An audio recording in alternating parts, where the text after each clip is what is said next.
Leo Shelton can buy anything except the truth. Tonight, in the suffocating Texas heat, he crouches behind the steering wheel of a rental sedan he's never driven before, watching his 68-year-old maid carry two overstuffed bags down the service entrance of his River Oaks mansion. For 28 years, Rosa Martinez raised him after his mother abandoned them both. She taught him to tie his shoes, survived his teenage rage, and stood silent in the corner of every business triumph. Leo never wondered where she went after 6 p.m. He never asked what she did with her Thursdays off. 3 weeks ago, that changed. He noticed the bags. Heavy, clinking, leaving full, returning empty. His security consultant ran the numbers. $47,000 in household items unaccounted for over 6 months. Silverware. Blankets. Canned goods. His lawyers used one word: embezzlement. Tonight, Leo will follow Rosa through the streets of Houston's Fifth Ward, the same neighborhood his company poisoned with contaminated groundwater, the same zip code where 340 families lost their homes to his pipeline expansion, and discover that some thefts are holy. Before we dive into this story that will challenge everything you think you know about success and sacrifice, I want to say welcome. Whether you're listening from your living room in Texas, your office in New York, or your phone in California, you're exactly where you need to be. Drop a comment below and tell me, where are you watching from? And if this story moves you, don't keep it to yourself. Share it with someone who needs to remember that wealth isn't measured in what we own, but in what we give away. Now, let's begin. Rosa's bus stops at the corner of Lyons Avenue and Lockwood Drive, deep in Houston's Fifth Ward. Leo parks 3 car lengths back, his hands gripping the wheel so tight his knuckles have gone white. The neighborhood looks nothing like the architectural renderings his company presented to City Council 5 years ago. There are no boutique coffee shops here. No artisan bakeries.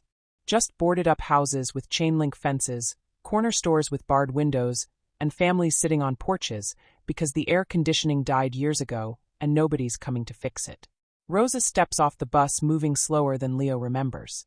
When did she start limping? When did her shoulders curve forward like that?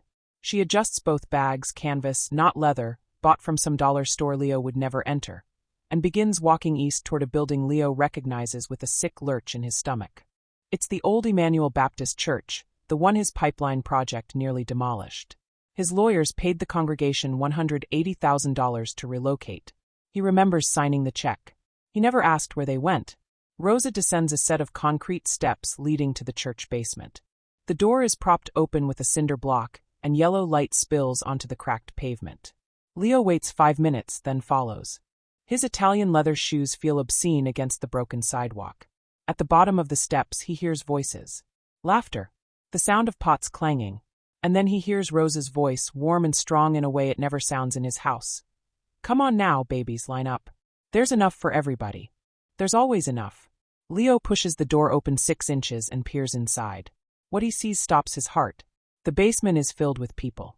30, maybe 40, sitting at folding tables with mismatched chairs. Children with hungry eyes and clean faces. Mothers who look like they haven't slept in weeks. Old men wearing donated coats in 90-degree weather because they have nowhere else to keep them. And there, at the center of it all, is Rosa Martinez standing at a camping stove, ladling soup into paper bowls with the care of a woman serving a king's banquet. Those bags on her arm, the ones Leo's lawyers called evidence of theft, are empty now, collapsed on a metal shelf beside industrial-sized cans of beans and rice. Rosa didn't steal from him. She's been buying groceries with her own $680 a week salary and feeding the people his empire crushed. Leo stumbles backward, his vision blurring. The door closes with a soft click that sounds like a judge's gavel. And for the first time in 28 years, the man who owns half of Houston realizes he's been living with a saint and never once asked her name. Leo doesn't go inside that night. He can't. He sits in his car for 2 hours watching people leave the church basement, their faces lit with something he hasn't seen in years. Gratitude. Not the hollow thank yous he gets from business partners over steak dinners, but real gratitude. The kind that comes from knowing someone saw you when the world looked away. A young mother carries a sleeping toddler on her hip, a container of leftovers tucked under her arm. An old man in a veteran's cap walks slowly up the steps, pausing to wave back at Rosa, who stands in the doorway watching everyone leave like a shepherd counting her flock. When the last person is gone, Rosa locks the basement door, hangs the key on a nail hidden behind a loose brick, and begins her walk back to the bus stop. Leo follows at a distance, his mind spinning. He pulls out his phone and types Rosa's name into a search engine he's never needed before. The results are sparse. A Facebook page with 3 photos. A mention in a community newsletter from 2012 thanking local volunteers. Nothing that explains who she really is. He calls his head of security. I need a full background check on Rosa Martinez. Everything. Employment history, financials, medical records if you can get them legally. I need it by tomorrow morning. The security chief pauses. Sir, that's your housekeeper. I know who she is, Leo snaps. Just do it. But Leo doesn't know who she is. That's the problem. The next morning, Leo sits in his home office pretending to review contracts while Rosa moves through the house, doing what she's done for 28 years. She dusts the bookshelves he never reads. She waters the plants he never notices. She hums a song in Spanish that his mother used to sing before she left. Leo watches her through the gap in his office door and sees a ghost. How many times did Rosa pick him up from school when his father was too busy? How many times did she sit with him in the emergency room when he broke his arm, his collarbone, his ribs from playing too rough? How many times did she tell him he was smart, he was good, he was going to be something special? And how many times did he ask her about her own life? 0. At 2 p.m., his security chief emails the report. Leo opens it with hands that won't stay steady. The first page is standard. Rosa Maria Martinez. Born in Monterrey, Mexico in 1957. Immigrated to the United States in 1982. Became a citizen in 1994. Employed by the Shelton family since 1997. No criminal record. No outstanding debts. Credit score, 760. Then Leo sees something that makes him stop breathing. Under employment history, there's an entry from 1982 to 1996. Harris County General Hospital. Position, registered nurse. Status, license revoked November 1996. Leo scrolls down. The report includes a scanned newspaper article from the Houston Chronicle dated November 14, 1996. The headline reads, Local nurse loses license after treating uninsured patients without authorization. The article describes how Rosa Martinez, a nurse in the county hospital's emergency department, had been providing after-hours care to undocumented immigrants and homeless patients who couldn't afford treatment. She used hospital supplies, worked off the clock, and falsified records to cover the costs. The hospital discovered the scheme during a routine audit. Rosa didn't deny anything. She told the board she would do it again. They revoked her license permanently. She was 48 years old. Her nursing career, the thing she'd spent her whole life building, ended because she refused to let people die for lack of insurance. If this story is hitting you as hard as I think it is, do me a favor. Hit that subscribe button. Share this with someone who needs to hear it. Because what comes next is going to challenge everything you thought you knew about success. 3 months after losing her license, Rosa started working for Leo's father as a housekeeper. She never mentioned that she used to save lives. She just cleaned toilets and made beds and raised a bitter 13-year-old boy whose father was never home and whose mother chose vodka over everything else. Leo was that boy. And Rosa, the woman who lost everything for caring too much, loved him anyway. Leo closes the laptop and sits in the dark of his office. Outside, Rosa is folding laundry in the guest room, a room no guest ever uses because Leo doesn't have friends, only business contacts. He can hear her humming that song again, the one his mother used to sing. Cielito lindo. Little beautiful sky. His mother sang it when she was drunk, her words slurring, her eyes unfocused. Rosa sings it with perfect clarity, her voice strong and true. Leo walks to the guest room and stands in the doorway. Rosa looks up, surprised. In 28 years, he's never entered a room while she's working. Mr. Leo, she says, straightening up. Do you need something? Why didn't you tell me? His voice cracks. About the hospital. About your license. Rosa's face goes very still. She sets down the towel she's folding and looks at him with eyes that have seen too much and forgiven even more. You never asked, she says simply. That's not an answer. It's the only answer I have. She picks up another towel, her hands moving with the efficiency of someone who's been invisible for so long she's forgotten what it's like to be seen. You were 13 years old when I started here, Mr. Leo. You were angry and hurt, and you needed someone to just be steady. You didn't need my history. You needed clean clothes and hot meals and someone to tell you that you mattered. So that's what I gave you. You gave up nursing, Leo says. You gave up everything. I gave up a license, Rosa corrects him. I didn't give up nursing. I just learned to do it differently. Leo thinks about the church basement. The soup. The careful way Rosa called everyone by name. Those people last night, he says. How long have you been feeding them? Rosa's hands stop moving. She looks at him for a long moment, calculating something. Then she nods as if she's made a decision. 6 years, she says. Since your company started building the pipeline. The air leaves Leo's lungs. You've been feeding the people we displaced. I've been feeding people who were hungry, Rosa says quietly. Where they came from isn't my concern. That they're hungry is. With your own money. It's my money. I can spend it how I want. Leo wants to argue.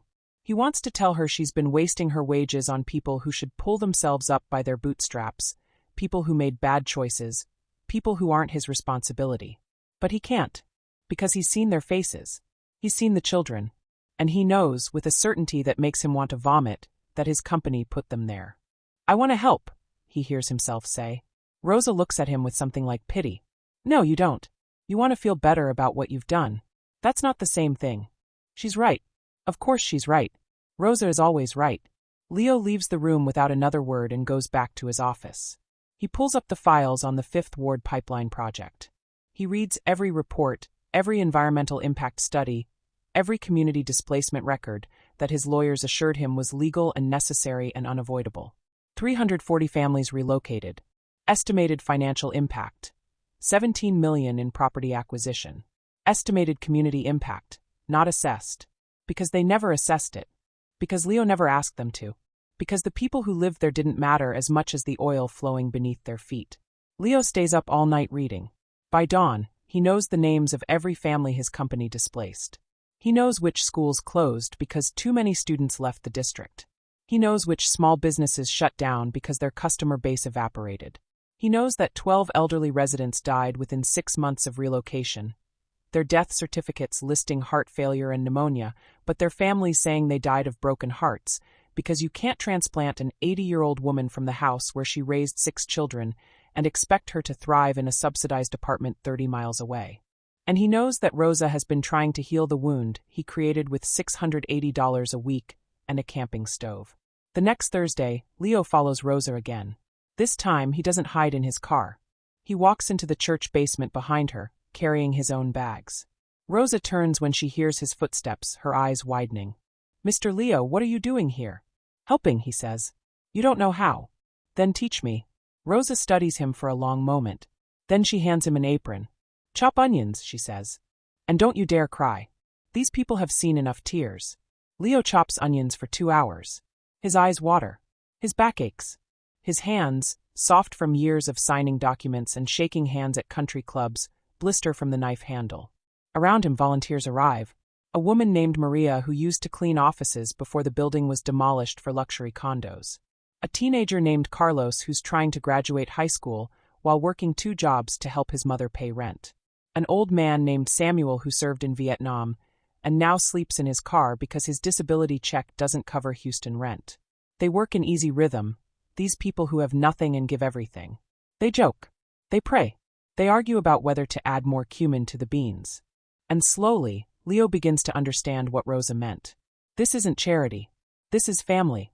At 6 p.m., people start arriving for dinner. They line up with paper plates and tired smiles.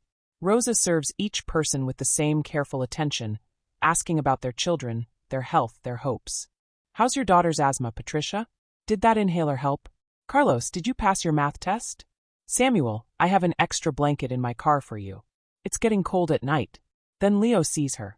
A young woman, maybe 34, with 3 small children clinging to her legs. She's thin, too thin, and her eyes have the hollow look of someone who hasn't slept properly in months. But she's dressed carefully, her clothes clean and pressed, her children's faces scrubbed. She's holding on to dignity with both hands, even as the world tries to pry it away. Rosa's face softens when she sees the woman. Sandra, she says warmly. Mi amor. How are you?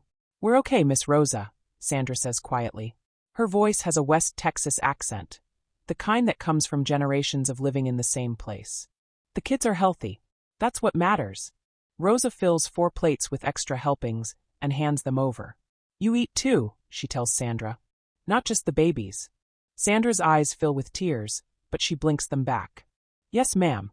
Leo watches this exchange from across the room. He watches Sandra guide her children to a table in the corner. He watches the oldest child, maybe 7 years old, bow his head in prayer before eating. And he feels something crack open in his chest. After dinner, Leo helps wash dishes. Rosa works beside him in silence, her hands moving efficiently through the soapy water. Finally, she speaks. That woman, Sandra. Her husband died 5 years ago. Leo's hands still. How? Working for you. The plate Leo is holding slips from his hands and shatters in the sink. Rosa doesn't flinch. She just reaches in and carefully picks out the pieces, her movements slow and deliberate. His name was Miguel Tucker. He was a drilling foreman on your East Texas rig. There was an accident. A valve failure, the report said. Miguel and 2 other men died. Leo remembers. He remembers the incident report, the payout to the families, the internal investigation that concluded it was operator error. He remembers signing the checks. He remembers his lawyer assuring him the liability was minimal. He remembers moving on. Sandra had 3 babies under 5, Rosa continues. No life insurance because Miguel's policy lapsed when he missed a payment during their daughter's hospital stay. No savings because they were still paying off medical debt. Your company gave her $75,000 and a non-disclosure agreement. She signed it because she had no choice. Then she spent 2 years watching that money disappear into rent and groceries and daycare until she ended up here, eating soup in a church basement while her husband's boss lives in a mansion built with blood money. If you're still with me, if you're feeling what I'm feeling right now, I need you to do something. Comment below and tell me, when's the last time you really saw someone? Not just looked at them, but really saw them? Because that's what this story is about. And we're just getting started. Leo can't speak. His throat has closed. His vision is blurred. Rosa dries her hands on a towel and looks at him with eyes that have seen everything and condemned nothing. Sandra doesn't know you're here, she says. She doesn't know who you are. To her, you're just another volunteer. And that's how it should stay. Because if she knew, it would destroy her. And she's been destroyed enough. I didn't know, Leo whispers. Yes, you did, Rosa says. You just didn't care to know. There's a difference. That night, Leo goes home to his mansion and can't sleep.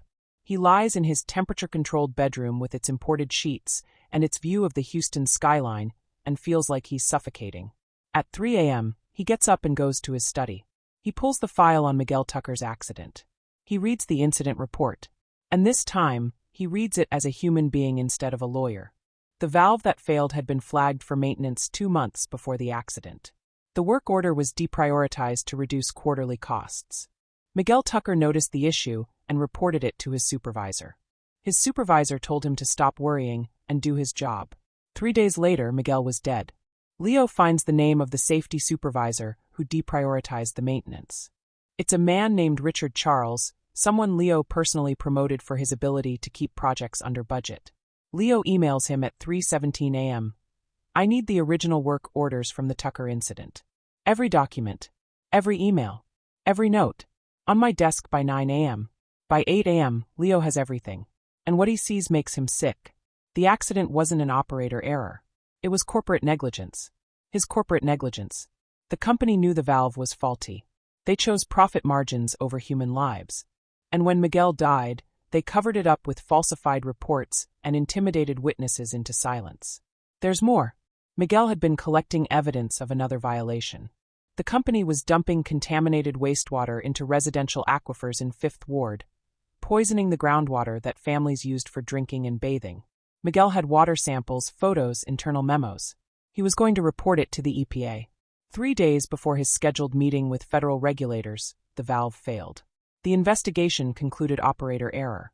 The evidence Miguel collected disappeared from his locker. Leo sits at his desk as the sun rises over Houston and realizes he's not a businessman. He's a killer. He killed Miguel Tucker. He killed Miguel's future. He killed Sandra's life. He killed 340 families' sense of home. And he did it all with spreadsheets and lawyers and polite euphemisms like necessary relocation and unavoidable impacts. Rosa finds him there at 7 a.m., still in yesterday's clothes, surrounded by documents. She doesn't say anything. She just sets a cup of coffee beside him and waits. Finally, Leo speaks. Miguel was going to expose us. The wastewater dumping. We killed him. I know, Rosa says quietly. You knew. Sandra told me. She's been gathering evidence for 5 years. She has a lawyer at Texas Rio Grande Legal Aid. They're building a case. Leo looks up at her. She could destroy the company. Yes. She could destroy me. Yes. Why hasn't she? Rosa sits down across from him. Because she's not interested in destruction. She's interested in justice. There's a difference. Destruction is easy. You blow everything up and walk away. Justice is hard. Justice requires you to face what you've done and spend the rest of your life making it right. What do I do? That's not for me to decide. Rosa, please. She looks at him with something like grief. You're asking the wrong question, Mr. Leo. You're asking what to do as if there's some action that will make this okay. There isn't. What you should be asking is, who do you want to be? Because that's the only question that matters now. Leo spends the next week in a kind of trance. He goes to work. He takes meetings. He signs documents. But his mind is somewhere else. He's thinking about Sandra's children eating soup. He's thinking about the hollow look in her eyes. He's thinking about Miguel Tucker, who saw poison in the water and tried to stop it and died for his trouble. On Thursday, Leo goes back to the church basement. This time, he doesn't tell Rosa. He just shows up and starts chopping vegetables. Sandra arrives with her children at 6 p.m. Leo watches her from across the room. He watches her cut her own food into tiny pieces and distribute it among her children's plates. He watches her pretend she's not hungry. He watches her smile at her kids and tell them everything is going to be okay, even though nothing is okay, and hasn't been for 5 years. After dinner, Leo approaches her. His heart is hammering. His mouth is dry. "Excuse me," he says. "Sandra." She looks up, wary. "Yes. I'm Leo. I'm a volunteer here. Rosa told me a little bit about your situation. I wondered if we could talk sometime. Privately." Sandra's face closes. "If you're another lawyer trying to get me to drop my case, you can save your breath." "I'm not a lawyer," Leo says. Which is technically true. He's not a lawyer. He just employs 30 of them. I'm someone who wants to help." "Everyone wants to help," Sandra says bitterly. "Until it costs them something." She gathers her children and leaves. Leo stands there feeling like he's been slapped. Which is fair. He deserves worse than a slap. He deserves everything Sandra wants to do to him. Rosa appears beside him. "What did you say to her?" "I tried to talk to her. She thinks I'm a lawyer trying to silence her." "Smart woman." "Rosa, I'm trying to help." "Then stop trying and start doing." Rosa hands him a slip of paper. "This is Sandra's address. It's not far from here. You want to help? Go see where she lives. See what your company did. Then come back and tell me you're trying." Leo drives to the address that night. It's a condemned apartment building on the edge of 5th Ward. The kind of place that should have been demolished years ago but stands because landlords can still squeeze rent from desperate people. Sandra's unit is on the 3rd floor. The stairs are broken.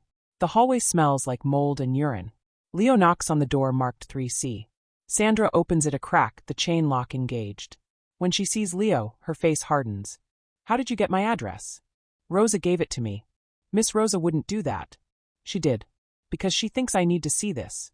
Sandra stares at him for a long moment. Then she closes the door. Leo hears the chain slide back. The door opens fully. "You have 5 minutes," Sandra says. Leo steps inside and his lungs seize. The apartment is one room with a kitchenette and a bathroom the size of a closet. 3 children are sleeping on a mattress on the floor, sharing 2 thin blankets. There's black mold climbing the walls. The window is cracked and taped with cardboard. A camping stove sits on the counter because the building's gas was shut off months ago. In the corner, there's a plastic bin filled with water because the building's pipes are corroded and the tap water runs brown. "Your 5 minutes are ticking," Sandra says. Leo can't speak. He looks at the children sleeping on the floor. He looks at the mold. He looks at Sandra standing in front of him with her arms crossed and her chin up, daring him to pity her. "How much is rent?" he finally asks. $900 a month. $900 for a death trap. Leo pays more than that for his gym membership. "How much do you make?" "Why do you care?" "Please." Sandra sighs. "I work 2 jobs. Gas station clerk during the day. Clean offices at night. I make about $2,200 a month before taxes. After rent, utilities, daycare, and food, I have about $80 left. That's for clothes, medical expenses, school supplies, everything else. Most months, I don't make it. Miss Rosa helps when things get really bad." Leo does the math in his head. Sandra is raising 3 children on less than Leo spends on wine in a month. "What about the settlement?" "From the accident." Sandra's face goes cold. "The settlement from my husband's murder? I didn't mean." Yes, you did. Everyone does. Everyone wants to know why I'm poor if I got $75,000. You want to know where it went? Medical bills from when my youngest daughter had pneumonia, and we couldn't afford the copays. Rent for the first year because I couldn't work while grieving and taking care of 3 babies. A used car that broke down after 6 months. Daycare so I could go back to work. Clothes for growing children. Food. Life. The money was gone in 18 months, and I've been drowning ever since. I'm sorry. No, you're not. You're uncomfortable. That's not the same as sorry. She's right again. Everyone is right except Leo. What can I do? Sandra laughs, but there's no humor in it. You want to do something? Find me an apartment that doesn't have black mold. Find me a job that pays enough to support 3 kids. Find me a time machine so I can go back and tell Miguel not to go to work that day. Can you do any of that? I can try. Everyone tries. Nobody succeeds. Now your 5 minutes are up. Get out. Leo leaves. He walks down the broken stairs and gets in his car and drives back to his mansion in River Oaks. He walks through his house, really seeing it for the first time. 6 bedrooms for 1 person. A kitchen that could feed 20 people, where Rosa prepares meals for 1. A wine cellar, a home theater, a gym, a library filled with books Leo has never read. 10,000 square feet of empty luxury, while Sandra and her children sleep on a mattress in a room with black mold. The next morning, Leo calls his real estate team. I need an apartment. 3 bedrooms, safe neighborhood, good schools. Budget is unlimited. I need it by end of week. His agent is confused. Are you buying investment property? No. I'm housing a family. Is this for employees? It's for someone who deserves better than what I gave her. By Friday, Leo has found a renovated apartment in a safe neighborhood near good schools. 3 bedrooms, new appliances, no mold, working heat and plumbing. The rent is $1,800 a month. Leo pays a year up front. Then he calls Texas Rio Grande Legal Aid and asks for Sandra Tucker's lawyer. The conversation is short and hostile. The lawyer thinks Leo is trying to bribe her client. Leo says he probably is, but not in the way she thinks.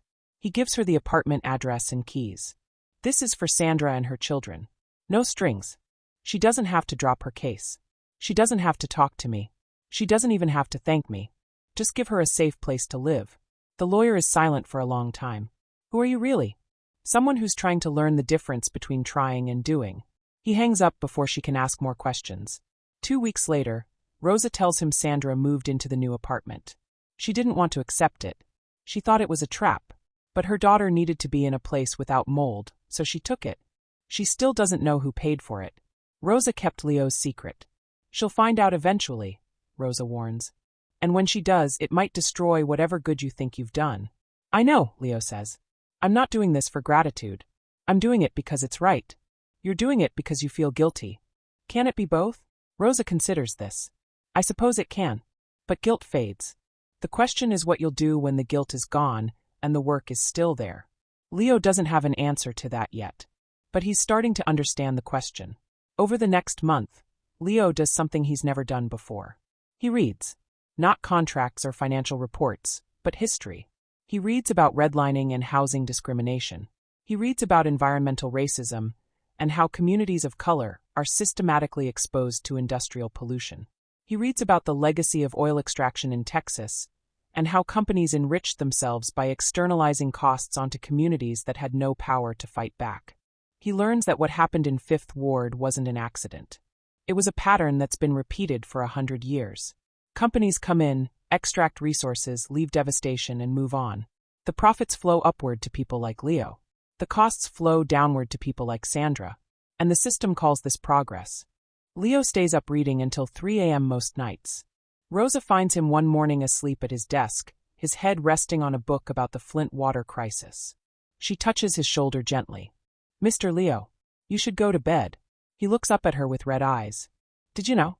About all of this? The history. Of course I knew. I lived it. Why didn't you tell me? Would you have listened? Leo doesn't answer because they both know the truth. He wouldn't have listened.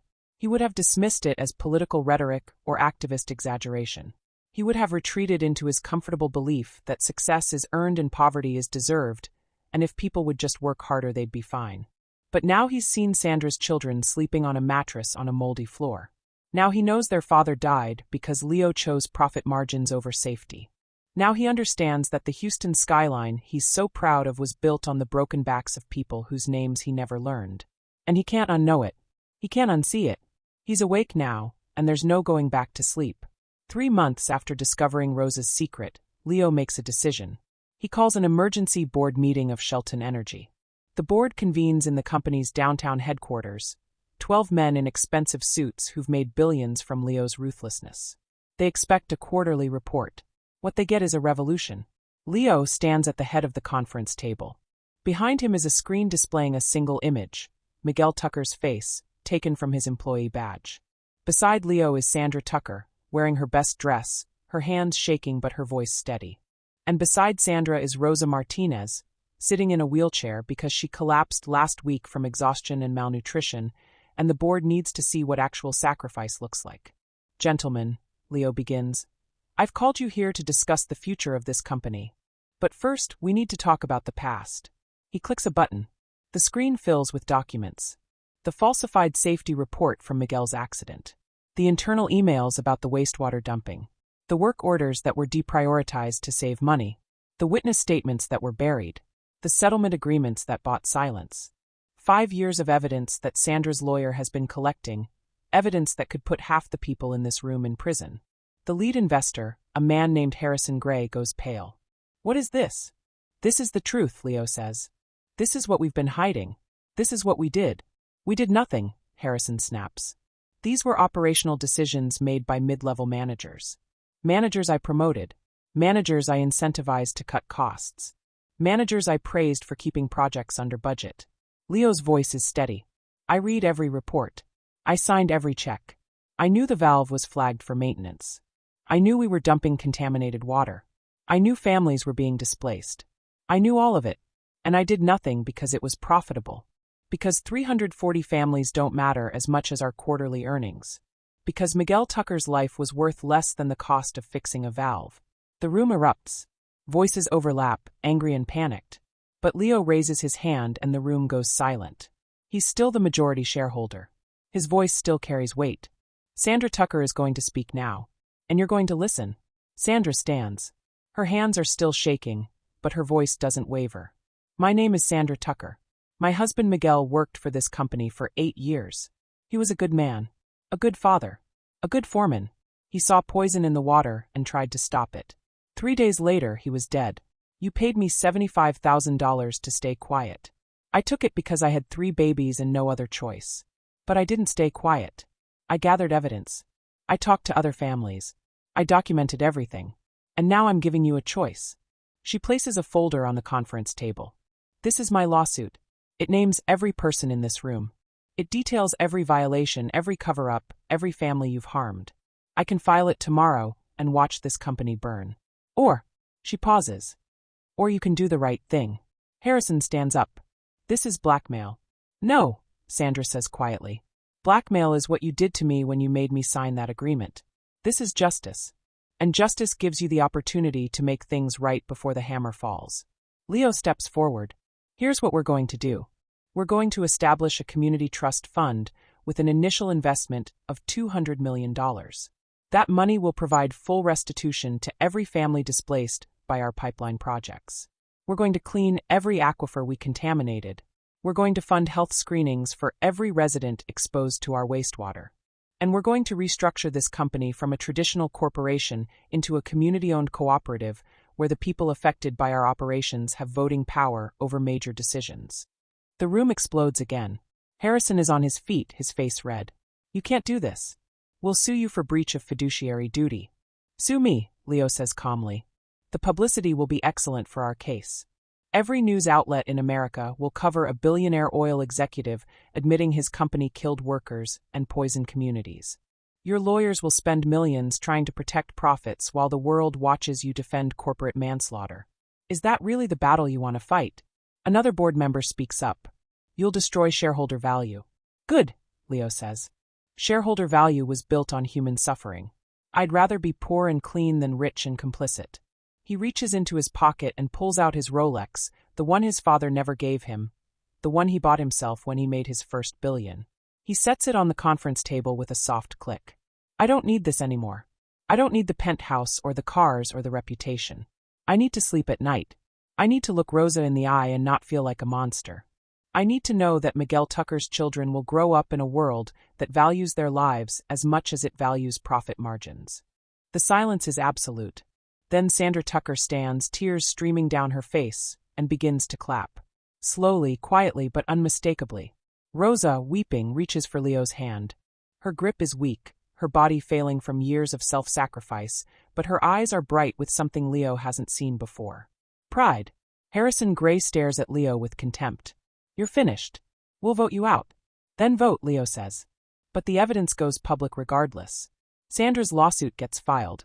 The media gets every document. And you all explain to your grandchildren why you chose money over human lives. He looks around the room at men who used to be his allies.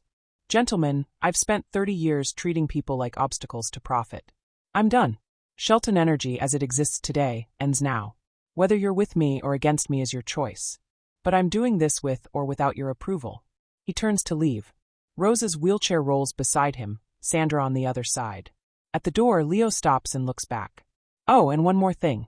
Rosa Martinez is joining the executive team as Chief Community Officer. Her salary will be equal to mine, which, effective immediately, is $45,000 a year. The rest of my compensation goes to the trust fund. If you have a problem with that, take it up with my lawyers. Though I should warn you, I fired most of them this morning. They leave the boardroom. Behind them, chaos erupts, but Leo doesn't hear it. He's listening to Rosa hum Cielito Lindo as they wait for the elevator, and for the first time in 30 years, the song doesn't make him sad.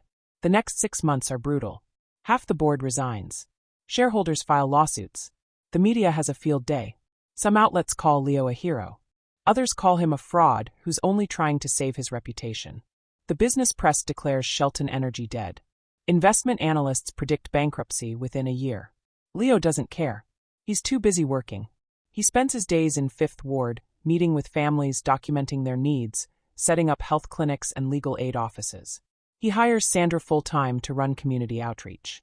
He promotes 3 former pipeline workers to management positions and tells them their job is to prevent what happened to Miguel from ever happening again.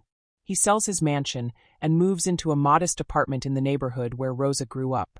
His new place has 2 bedrooms, working plumbing, and a kitchen table where neighbors gather for coffee every morning. Rosa's health stabilizes once she stops skipping meals to buy groceries. She still goes to the church basement every Thursday, but now she has help. Leo is there every week, chopping onions and serving soup, and learning the names of people he once saw as statistics. He meets Marcus, a veteran Rosa saved from homelessness, who now works as a community organizer. He meets Patricia, whose daughter's asthma improved once they moved away from the contaminated water. He meets Carlos, the teenager who just got accepted to community college with a scholarship from the trust fund. And slowly, painfully, Leo begins to understand what home means. It's not the mansion with the imported marble. It's not the penthouse view or the wine cellar or the private gym. Home is Rosa's kitchen table crowded with neighbors. Home is Sandra's children calling him Uncle Leo. Home is Marcus teaching him to play dominoes. Home is the block party where someone hands him a plate of food and doesn't ask what he does for a living because it doesn't matter. Home is belonging to something bigger than yourself. 1 year after the boardroom confrontation, ground breaks on Fifth Ward Commons, a mixed-use development designed by the residents themselves. It will include affordable housing, a medical clinic, a community center, and commercial space for local businesses. Every decision was made by community vote. Every contractor hired is local. Every dollar spent stays in the neighborhood. Leo stands at the groundbreaking ceremony, wearing jeans and a work shirt instead of a suit. Sandra is beside him, her children playing nearby. Rosa sits in a folding chair, her health still fragile, but her spirit unbroken. The crowd is small but fierce, 50 people who've spent their lives being told they don't matter, and are finally seeing proof that they do. A local pastor offers a blessing. Then Sandra steps up to the microphone. She looks at Leo for a long moment before speaking. A year ago, I hated the man standing next to me. He represented everything wrong with this world. Greed. Indifference. The kind of power that crushes people and calls it progress. Her voice cracks. But then he did something I didn't expect. He listened. He faced what he'd done. And he spent every day since trying to make it right. He'll never undo the past. Miguel isn't coming back. The 5 years my children spent in poverty can't be erased. But Shelton taught me something important. People can change. Not through words or promises, but through action. Through showing up day after day, year after year, doing the work even when nobody's watching. That's redemption. And if a billionaire oil executive can learn to see people as human beings instead of profit margins, then maybe there's hope for all of us. The crowd applauds. Leo's eyes are wet. He's not used to crying, but he's learning. Rosa reaches for his hand and squeezes it. "Mijo," she whispers. "I always knew you had your mother's heart. I'm glad you finally found it." The first shovel goes into the earth. Children cheer. Cameras flash. And Shelton, who once owned half of Houston, realizes he's finally wealthy. Not because of what he has, but because of who he's become. Not because people fear him, but because they trust him. Not because he built an empire, but because he learned to serve. That night, there's a celebration at the church basement. Someone brings a guitar. Someone else brings homemade tamales. The children run around playing tag while the adults talk and laugh, and make plans for the future. Leo sits in the corner, watching. Sandra's youngest daughter, the one who had pneumonia in the moldy apartment, climbs into his lap and falls asleep. Her hair smells like strawberry shampoo. Her breathing is steady and healthy. She weighs nothing and everything at the same time.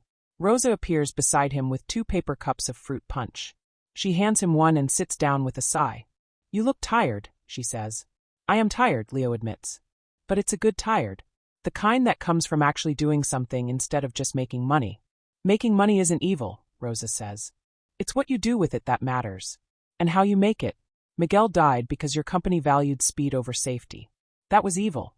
But what you're doing now, building with people instead of on top of them, that's holy work." "I don't feel holy.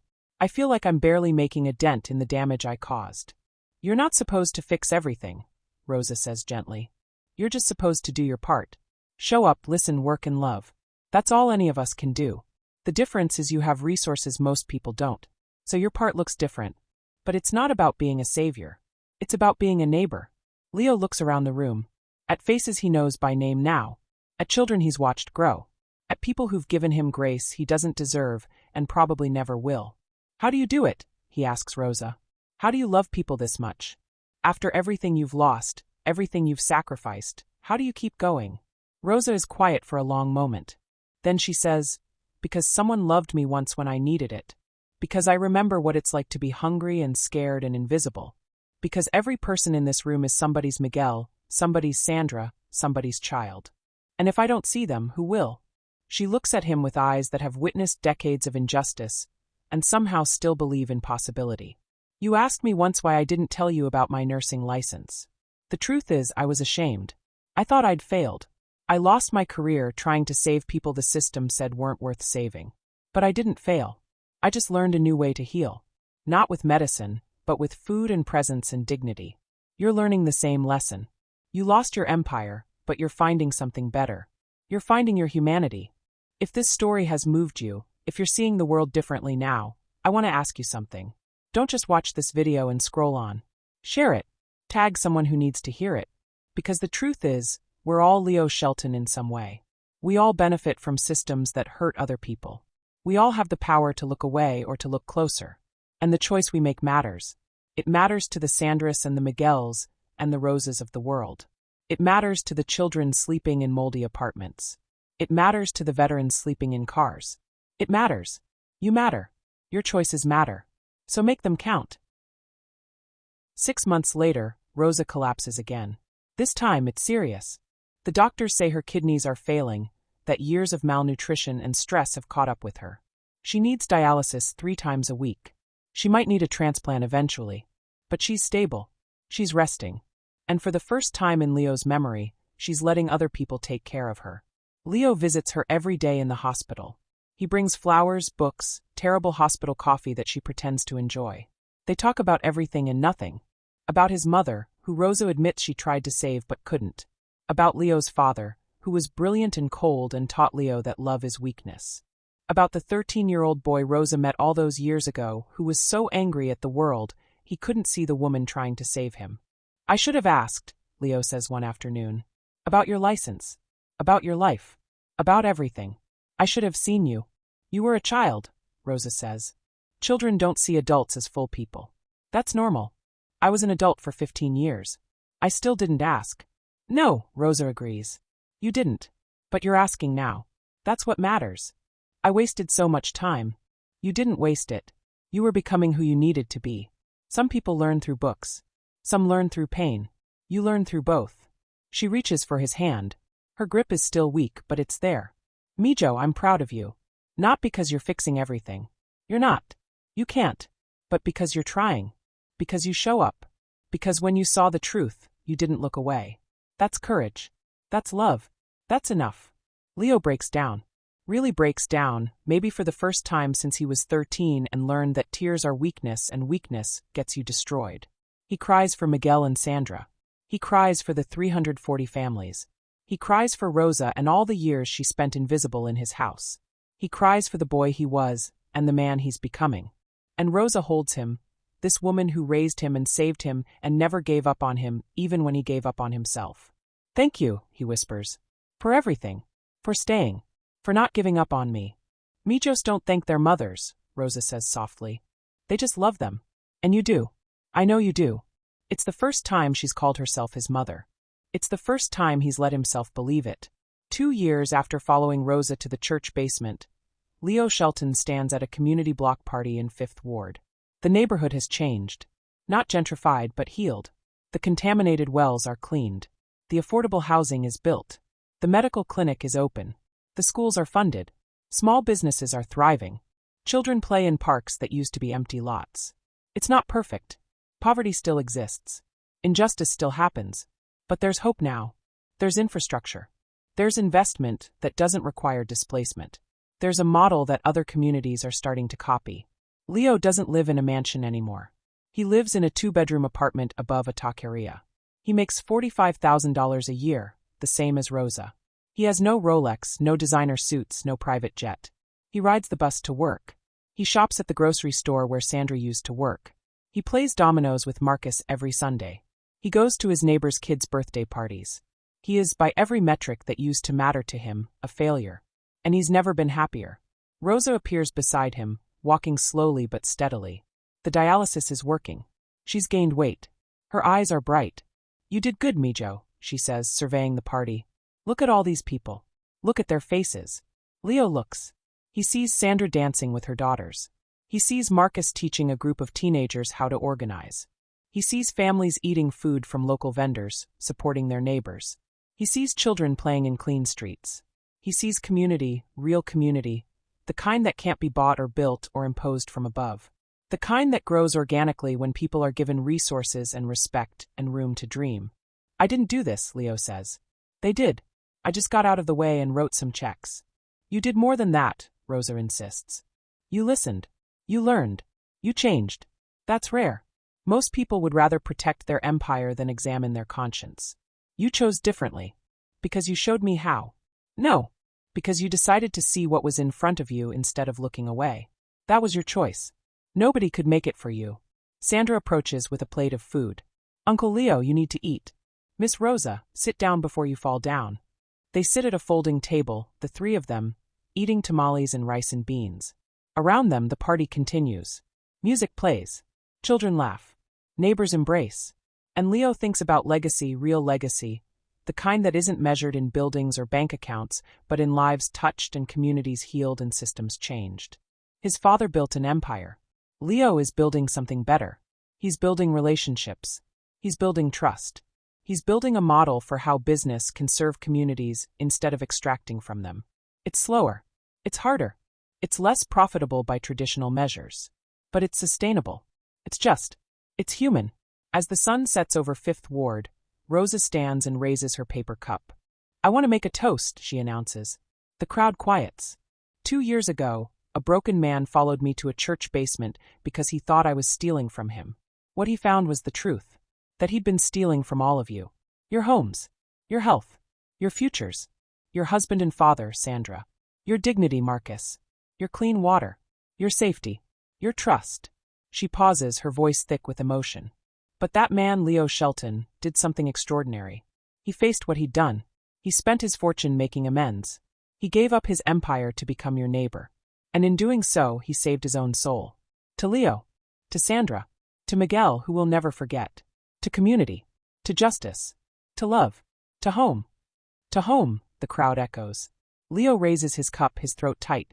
2 years ago, he had everything and nothing. Today, he has almost nothing and everything. He's learned that wealth isn't what you own, it's what you give. That power isn't what you control, it's what you share. That home isn't where you live, it's where you belong. That legacy isn't written in steel and stone. It's written in hearts and healed in communities and passed down through stories of ordinary people doing extraordinary things. Sandra's daughter tugs on his sleeve. Uncle Leo, will you push me on the swing? Of course, sweetheart. He stands and takes her hand, this child who almost died from pneumonia in a moldy apartment, this child who's healthy and thriving and safe now. As they walk toward the playground, Rosa catches his eye and smiles. And Leo understands, finally, what she's been trying to teach him all along. Love is the only currency that matters. Justice is the only success worth achieving. And redemption isn't a destination. It's a daily choice. Show up. Listen. Serve. Change. Repeat. That's the work. That's the life. That's home. And as Leo pushes Sandra's daughter on the swing, listening to her laughter ring out across the playground, watching the sun set over a neighborhood that's finally healing, he feels something he hasn't felt in 30 years. Peace. He's finally home.